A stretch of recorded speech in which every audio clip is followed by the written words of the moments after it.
নিজেদের ক্যালেন্ডারে 15ই আগস্ট এই দিনটা একদম নথিভুক্ত করে রাখুন। হ্যাঁ, আমরা জানি স্বাধীনতা দিবস তো আছেই, সেটা ইম্পর্ট্যান্ট নয়, ট্রেডিং পারপাসে বলছি।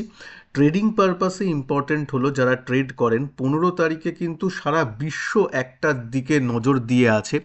সেটা হচ্ছে পুতিন এবং ট্রাম্পের মধ্যে একটা আলোচনা পর্যালোচনা হওয়ার, একটা বৈঠক হওয়ার সম্ভাবনা আছে। যদিও সেটা হয়তো ইন্ডিয়ান মার্কেট তখন শেষ হয়ে যাবে, শেষের দিকে, মানে তখন রাত হয়ে যাবে আমাদের এখানে। 15 তারিখে কিন্তু সবার নজর থাকবে ইউক্রেনের যুদ্ধ বন্ধ করার দিকে, কিন্তু একটা ডিসিশন হতে পারে বলে অনেকে মনে করছে। এর এর দুটো আউটকাম হতে পারে, যে বৈঠকের পর বলল যে হ্যাঁ, যুদ্ধবিরতি ঘোষণা করে দিল। আর আরেকটা হতে পারে যে না, বৈঠক ফলপ্রসূ হলো না, বলল যে কিছু হলো না। কিন্তু ইউক্রেনের জন্যে আমাদের কি, ইন্ডিয়ার কি না, এখন কিন্তু ইন্ডিয়ার উপরেও প্রচণ্ড, এই যে ঘটনাটা সেটা কিন্তু ইন্ডিয়ার উপরেও প্রত্যক্ষ এবং পরোক্ষভাবে এফেক্ট ফেলতে পারে, খুব বড়োভাবে এফেক্ট ফেলতে পারে। কেন জানেন আপনারা যে ট্রাম্প বা ইউএস ট্যারিফ দিয়েছে 25%, আর 25% এক্সট্রা ট্যারিফ, যেটা কিন্তু ওই ইন্ডিয়া যেহেতু রাশিয়ার থেকে অয়েল নেয় সেই জন্য। এবং তার জন্য দেখেছেন বাজার একটু থমকে দাঁড়িয়ে আছে এক্সেট্রা। এটা ট্যারিফ কোনো ক্ষেত্রেই খারাপ নয়, যদিও আমিও মনে করি যে আখেরে আমেরিকারদেরই ক্ষতি হবে, কিন্তু শর্ট টার্মে ইন্ডিয়ারও তো একটু বিজনেসের ব্যাপারটা একটু ধাক্কা লাগবে। কিন্তু বৈঠকে এই যে 15 তারিখে পুতিন আর ট্রাম্পের মধ্যে বৈঠক, এই বৈঠকে যদি এই ব্যাপারটা চলে আসে যে না, যুদ্ধবিরতি হয়ে গেল, যে যেমন তেমন আছে, রাশিয়ার উপর এক্সট্রা স্যাংশন লাগালো না, আর কিছু এই হলো না, তাহলে কিন্তু এই দিকে আরেকটা ব্যাপারও থাকবে। তাহলে রাশিয়ার থেকে অয়েল ইম্পোর্ট ইন্ডিয়া যে করছে তার উপর তেমনভাবে আর চক্ষুশূল হওয়ার থিওরিটিক্যালি কোনো যুক্তি থাকে না ট্রাম্পের। এবং সেক্ষেত্রে কিন্তু সেই 25% ট্যারিফটা যেটা এক্সট্রা লাগিয়েছিল সেটা তুলে নিতেই হবে, বা নেওয়াটা উচিত।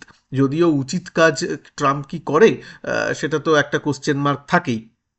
কিন্তু আহ, মানে ওই একটা ব্যাপার চলে আসবে, সুতরাং ওই দিন কিন্তু খুব ইম্পর্ট্যান্ট। আর যদি বৈঠক ফলপ্রসূ না হয়, এবং তার জন্য ফলপ্রসূ না হওয়ার জন্য বুঝতেই পারছেন ট্রাম্প নিশ্চয়ই তাহলে আরও এই যাবে, মানে রেগে গিয়ে হয়তো তার উপর ট্রাম্প মানে পুতিনের উপর বা রাশিয়ার উপর এক্সট্রা আরও স্যাংশন, সেকেন্ডারি স্যাংশন এক্সেট্রা লাগিয়ে দিল। এবং এটাও বলতে পারে যারা আবার রাশিয়ার থেকে বিজনেসে হেল্প করবে বা তেল নেবে, তাদের উপর আরও বেশি আমি ট্যারিফ চাপাবো।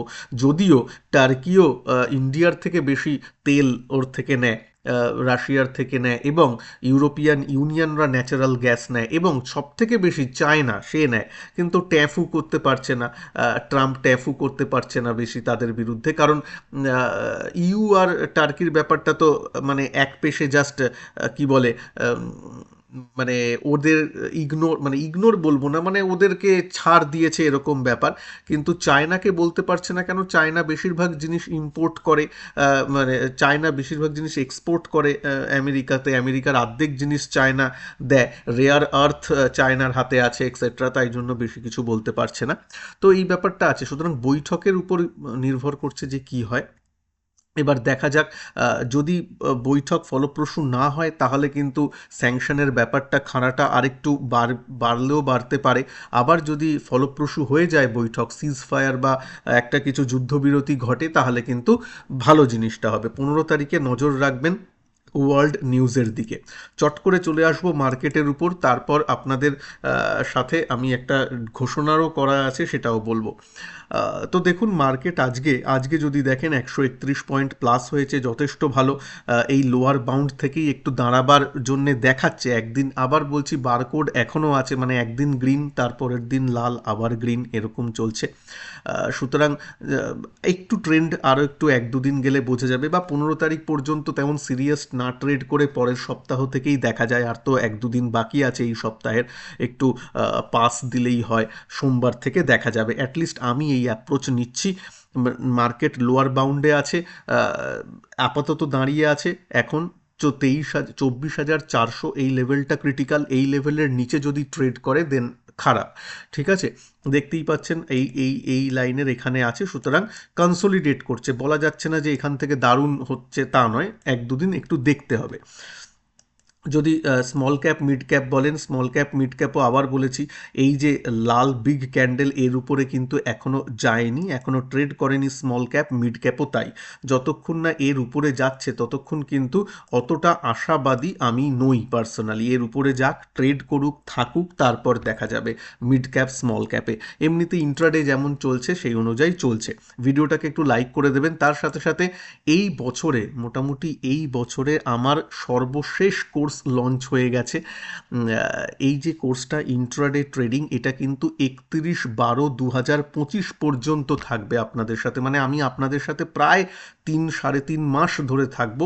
সেপ্টেম্বরের 14 তারিখ থেকে কোর্স শুরু হবে, কিন্তু এই অগাস্টের 15 তারিখ বা 16 তারিখের মধ্যে এনরোল করে নেবেন। যা ভারী ডিসকাউন্ট দেওয়া হয়েছে সেটা কিন্তু স্বাধীনতার দিবসের পর হয়তো নাও থাকতে পারে, ঠিক আছে? কারণ ফার্স্ট কাম ফার্স্ট সার্ভ বেসিসে অলরেডি অনেক স্টুডেন্ট এনরোল করে নিয়েছে।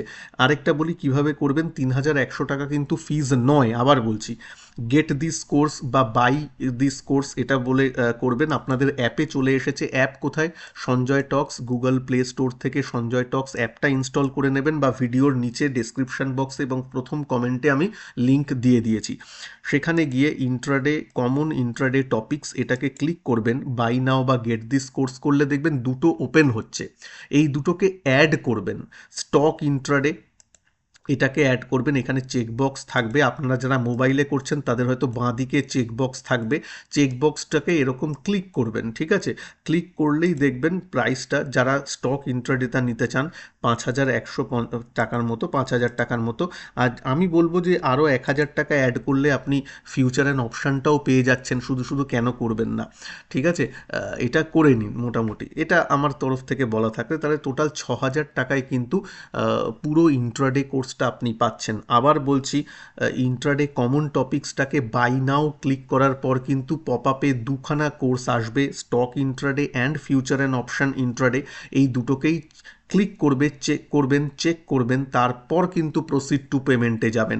যদি এই দুটো চেক না করা থাকে তাহলে আপনাকে দেবে skip and proceed. Skip and proceed এটাকে ক্লিক করবেন না, মানে স্কিপ করবেন না, ঠিক আছে? স্কিপ করে দিলে কিন্তু কোনো কোর্সই পাচ্ছেন না। যারা 3000 টাকা দিচ্ছেন তারা কোনো কোর্সই পাবেন না। ওটা একটা জাস্ট এমনি কমন করা আছে যাতে এই দুটো অপশান আপনারা পান। অপশানে stock intraday and future and option, এই দুটো চুজ করে আপনারা করবেন। কেউ যদি বলেন না আমি স্টকটাই শুধু নিতে চান, শুধু স্টকটা নিতে পারেন, সেক্ষেত্রে 5000 টাকা দাম হবে। আমি আলাদা করে ফিউচার অ্যান্ড অপশান নিতে বারণ করছি, আলাদা নেবেন না, একসাথেই নিয়ে নেবেন stock and future and option. কারণ কিছু কিছু কনসেপ্ট বলবো যেগুলো স্টকে আমি কভার করব, সেগুলো কিন্তু এফএনওতে অ্যাপ্লিকেবল হবে। টেকনিক্যাল বা কিছু অন্য ধরন জিনিস যেগুলো এর মধ্যেও অ্যাপ্লিকেবল হবে। সুতরাং স্টক ইন্ট্রাডেটা অবশ্যই নেবেন, তার সাথে এফএনও 1000 টাকা অ্যাড করলেই পেয়ে যাবেন। এইভাবে তারপর প্রসিড টু পেমেন্ট করলে হয়ে যাবে। আমি লিঙ্ক এই ভিডিওর ডেসক্রিপশন বক্সে এবং প্রথম কমেন্টে দিয়ে দিয়েছি, ঠিক আছে? তো যাই হোক, মানে এবং পুজোর ছুটিও আছে এর মধ্যে, সুতরাং অনেক লাইভ ওয়ার্কশপে আপনাদের সাথে থাকতে পারবো। ছুটি ছাটার অনেক দিন আছে, তাই জন্যই 3.5 মাসের মতো রেখেছি কোর্সটা। কোর্সটা শুরু হবে কিন্তু সেপ্টেম্বরে 14 তারিখে, কিন্তু এনরোলমেন্ট এখন করে নেবেন। এই 2-3 দিন বা এক সপ্তাহের মধ্যে এনরোলমেন্টটা করে নেবেন, এটা আমি বলছি। তো পুজোর ছুটিগুলো পাওয়া যাবে। তারপর ক্রিসমাসের কিছু দিন ছুটি থাকে বা ওই সময়, তাই জন্যই 31শে ডিসেম্বর পর্যন্ত করা হয়েছে, যাতে শেষের দিকে অনেক কিছু ছুটিও থাকে। এই সময়ের মধ্যে পুজোর মরশুমগুলো থাকছে, যেখানে আরামসে আমরা ক্লাসগুলো করতে পারবো, তার জন্য কিন্তু করেছি। যাই হোক, যারা অফিস কাছারি করেন তাদের জন্য প্ল্যান করে এটা করা হয়েছে, এবং হয়তো এটা এই বছরের আমার শেষ কোর্স লঞ্চ করছি। সুতরাং তাই জন্য বলছি, যারা যারা আমার এক্সিস্টিং স্টুডেন্টও আছেন, ওল্ড স্টুডেন্টও আছেন, তাদেরও বলবো এই কোর্সটা একটু অন্যরকম হতে চলেছে, প্লিজ একটু জয়েন করে নেবেন। কারণ এখন মার্কেট তো দেখছেন, একটু সুইং ট্রেডিংও যারা করেন, একটু ইন্ট্রাডেটা জানা থাকলো, কারণ মার্কেট কন্ডিশন এমন মাঝে মাঝে হয় যে তখন সুইং ট্রেডিং কাজে দেয় না, তখন একটু ইন্ট্রাডেটা একটু জানা থাকলে ভালো। করলাম না কোর্স করার পরে নয় ডিসাইড করতে পারেন, ভালো লাগলে করলেন, কিন্তু একটু জেনে রাখা আমার মনে হয় ভালো। আপনাদের উপর আমি ছেড়ে দিলাম ব্যাপারটা। যাই হোক, এবার চট করে আরেকটা স্টক স্পেসিফিক কিছু কথায় আসি। আপনাদের অনেকের প্রশ্ন এসেছে কিছু স্পেসিফিক স্টক, তার মধ্যে সিডিএসএল আছে এবং এনএসডিএল আছে। আবার আমি বলছি দুটো কোম্পানি ভালো, দুটো কোম্পানি ভালো, খারাপ নয়। কিন্তু ওই ভ্যালুয়েশন কিন্তু এখন এনএসডিএল এর একটু বেশি হয়ে গেছে সিডিএসএল এর পিই অনুযায়ী। সুতরাং মোটামুটি পিই যখন একই রকম থাকবে সেই অনুযায়ী অল্প অল্প করে যদি কেউ নেন লং টার্মের জন্য ঠিক আছে। ট্রেডিং বিষয়ে বলবো না, কারণ এনএসডিএল ট্রেডিং হিসাবে তো অনেকটাই বেড়ে গেছে এই কদিনে।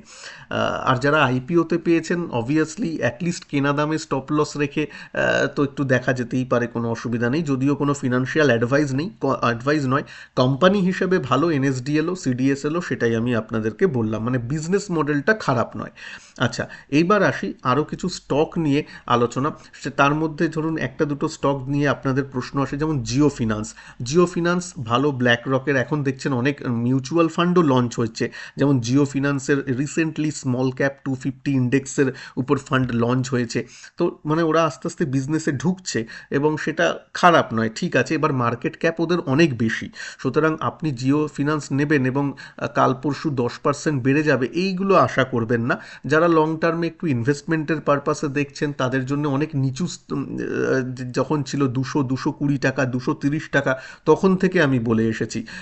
সুতরাং সেটা তো আলাদাই ব্যাপার। এবং ইভেন রিলায়েন্স যাদের ছিল তারা যখন ফ্রি ফোকটে প্রায় পেয়েছেন বলা যায়, ফ্রি অফ কস্টে যখন পেয়েছেন, তখন থেকে, যখন স্প্লিট হয়নি তখন থেকে আমি বলছিলাম যে হ্যাঁ রিলায়েন্স নিয়ে জিও ফিনান্সটা নেওয়া যায়। তখন এফেক্টিভ প্রাইস প্রায় 200-250 টাকায় মোটামুটি পাওয়া গেছিলো। তো যাই হোক, এমনিতে ফান্ডামেন্টালটা ঠিক আছে, তবে একটু সময় দিতে হবে। সেম বাজাজ ফিনান্স রেজাল্ট খুব একটা ভালো হয়নি, তাই জন্য অনেকটা কারেক্ট করেছে, তবে কোম্পানি হিসেবে এখনও খারাপ নয়। পেটিএম নিয়ে হয়তো আপনাদের অনেকের প্রশ্ন আসছে। পেটিএম আজকে অনেকটা বেড়েছে, ওদের রেজাল্টগুলো একটু ঠিকঠাকই আছে, এবং তার সাথে সাথে ওরা ওই পেমেন্ট ব্যাংকের যে রেস্ট্রিকশন ছিল সেই রেস্ট্রিকশন উঠে গেছে, তাই জন্য।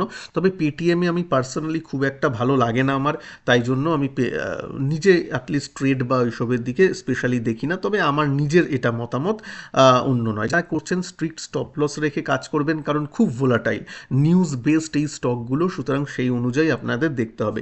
ডিফেন্স সেক্টর নিয়ে একটু বলি, আপনাদের প্রচুর প্রশ্ন আসে।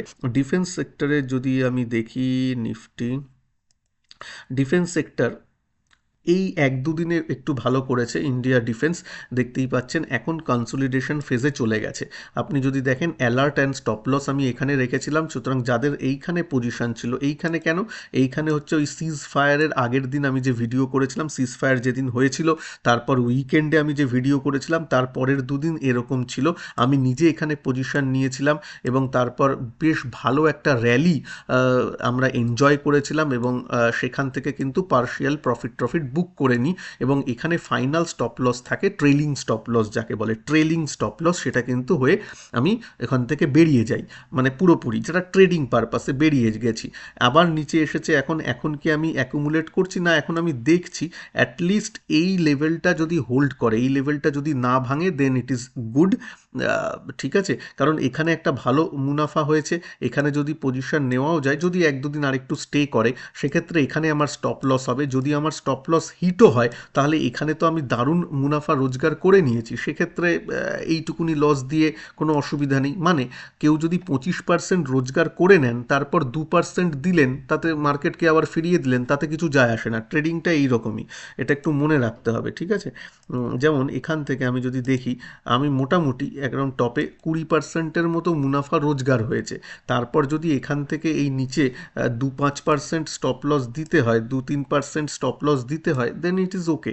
ট্রেডিং সবসময় আপনি কতটা রিস্ককে রেখে, মানে রিস্ক অ্যাডজাস্টেড রিটার্ন আপনি জেনারেট করতে পারছেন কিনা তার উপর একটু সেন্সিবল হয়ে, ওই ইমোশনে ভেসে গেলে হবে না। ইমোশন আমাদের সবার আছে, কিন্তু যতটা কন্ট্রোল করা যায় তার উপরেই কিন্তু মেন ব্যাপারটা, যেটা আমি কোর্সেও আমার শেখাই, যে ইমোশনকে কন্ট্রোল করা, ঠিক আছে।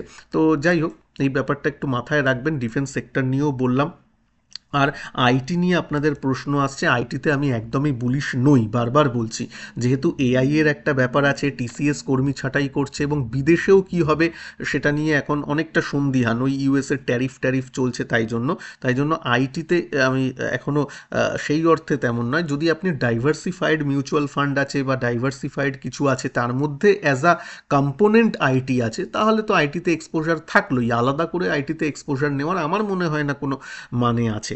ওকে, তো যাই হোক, এই হলো ব্যাপার মোটামুটি। আর ইনভেস্টমেন্টটা ঠিকই চলছে, যারা ইনভেস্টমেন্ট করছেন ঠিক আছে, অতটা চিন্তার আপাতত নেই। 15 তারিখে অবশ্যই নজর রাখবেন। তবে যারা ট্রেডিং করছেন, আবারও বলছি, সুইং ট্রেডিংয়ের জন্য এখনও কন্ডিউসিভ ব্যাপার আসেনি। 15 তারিখটা যাক, এই সপ্তাহটা যাক, একটু নিফটি দাঁড়াক, একটু আপ ট্রেন্ডিং ব্যাপারটা যাক, তখন নয় দেখা যাবে। বা অ্যাটলিস্ট যেটা বললাম, আবার রিপিট করি, small cap mid cap at least আগের যে রেড ক্যান্ডেল তার উপরে স্টে করুক, তারপর দেখা যাবে। ঠিক আছে, এইটুকুনি বললাম। আবারও বলি, ভিডিওটাকে একটু লাইক করে দেবেন। আর যারা ইন্ট্রাডে ব্যাচে জয়েন করতে চান, স্টক এবং এফএনও, তারা গুগল প্লে স্টোর থেকে সঞ্জয় টক্স এই অ্যাপটা ডাউনলোড করে নেবেন, SANJOY, হ্যাঁ, সঞ্জয় টক্স করে নিয়ে বাই দিস কোর্স করলে দুটো কোর্স আলাদাভাবে আসবে। Stock intraday and future and option দুটোকেই কিন্তু চেক মার্ক করবেন। দুটোকে চেক করলে 6,000 টাকা প্রাইস হবে, 6,000 টাকা দিয়ে এনরোল করে নিতে পারেন।